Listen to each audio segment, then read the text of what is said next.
ನಮಸ್ತೆ. ನಾನು ಸವಿವಾಣಿ ಚಾನಲಿಂದ ವಾಣಿ. ಸವಿವಾಣಿ ಚಾನಲ್ಗೆ ಎಲ್ರಿಗೂ ಸ್ವಾಗತ. ಬೇಸಿಗೆ ಕಾಲದಲ್ಲಿ ಮಕ್ಕಳಿಗೆ ಶಾರ್ಟ್ ಬ್ರೇಕ್ಗೆ ಕಲ್ಲಂಗಡಿ ಹಣ್ಣನ್ನ ಬಾಕ್ಸ್ಗೆ ಹಾಕಬೇಕಾದ್ರೆ ಬೀಜಗಳು ಇಲ್ಲದೆ ಇರೋ ತರ ಯಾವ ತರ ಕಟ್ ಮಾಡೋದು ಅನ್ನೋದನ್ನ ನೋಡೋಣ. ನಾನು ಡಾರ್ಕ್ ಕಲರ್ ಇರೋ ಅಂತ ಕಲ್ಲಂಗಡಿ ಹಣ್ಣನ್ನ ತಗೊಂಡಿದ್ದೀನಿ. ಕಲ್ಲಂಗಡಿ ಹಣ್ಣನ್ನ 2 ಪಾಲು ಮಾಡ್ಕೊಳ್ತಾ ಇದ್ದೀನಿ. ಅರ್ಧದಲ್ಲಿ ಮತ್ತೆ 2 ಭಾಗ ಮಾಡ್ತಾ ಇದ್ದೀನಿ. ಆ ಅರ್ಧನ ಮತ್ತೆ 2 ಪಾಲು ಮಾಡ್ಕೊಳ್ತಾ ಇದ್ದೀನಿ. ಮತ್ತೆ 2 ಪಾಲು ಮಾಡ್ಕೊಳ್ತಾ ಇದ್ದೀನಿ. ಹೀಗೆ ಅರ್ಧ ಅರ್ಧ ಕಟ್ ಮಾಡಿಕೊಂಡು ಕಲ್ಲಂಗಡಿ ಹಣ್ಣಿನ ಸಿಪ್ಪೆನ ತೆಗೆದಿಟ್ಕೊಳ್ತಾ ಇದ್ದೀನಿ.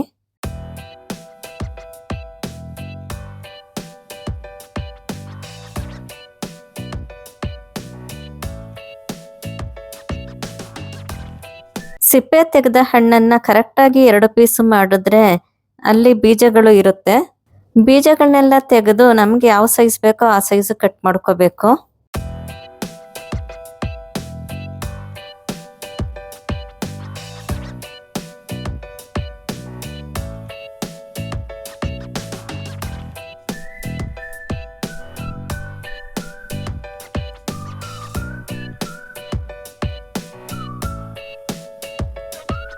ಇಲ್ಲಿ ಸಣ್ಣ ಪೀಸನ್ನ ಕರೆಕ್ಟಾಗಿ ಮಧ್ಯಕ್ಕೆ ಕಟ್ ಮಾಡಿದ್ರೆ ಅಲ್ಲಿ ಬೀಜಗಳು ಇರುತ್ತೆ. ಬೀಜಗಳು ತುಂಬಾ ಇದ್ರೆ ಅದನ್ನ ಮತ್ತೊಂದ್ಸಲ ಕಟ್ ಮಾಡಿ ಬೀಜಗಳನ್ನೆಲ್ಲ ತೆಗಿಬೇಕು. ಕಲ್ಲಂಗಡಿ ಹಣ್ಣಿನಲ್ಲಿ ಬೀಜಗಳಿರೋ ಅಂತ ಭಾಗನೇ ತುಂಬಾ ಟೇಸ್ಟಿಯಾಗಿ ಇರೋದು. ಮಕ್ಕಳಿಗೆ ಬಾಕ್ಸ್ಗೆ ಇಲ್ಲ ಆಫೀಸ್ಗೆ ಹೋಗ್ಬೇಕಾದ್ರೆ ಬಾಕ್ಸ್ಗೆ ಹಾಕ್ಬೇಕಾದ್ರೆ ನಾನು ಈ ತರ ಸಣ್ಣ ಪೀಸ್ಗಳನ್ನೆಲ್ಲ ತೆಗೆದ್ಬಿಟ್ಟು ಬರೀ ದೊಡ್ಡ ಪೀಸ್ಗಳನ್ನ ಮಾತ್ರ ಹಾಕ್ತೀನಿ.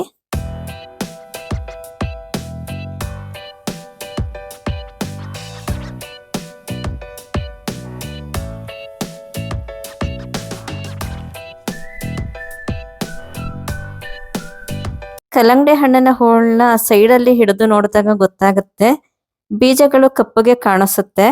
ಅದೇ ನೇರವಾಗಿ ಹಣ್ಣನ್ನ ಕಟ್ ಮಾಡಿದ್ರೆ ಬೀಜಗಳೆಲ್ಲ ಒಂದು ಸೈಡ್ಗೆ ಇರುತ್ತೆ. ಅವಾಗ ಬೀಜನ ಸುಲಭವಾಗಿ ತೆಗಿಬಹುದು.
ಕಲ್ಲಂಗಡಿ ಹಣ್ಣಿನ ಬೀಜಗಳನ್ನೆಲ್ಲ ಒಂದು ಕಡೆ ತೆಗೆದಿಟ್ಕೊಳ್ತೀನಿ.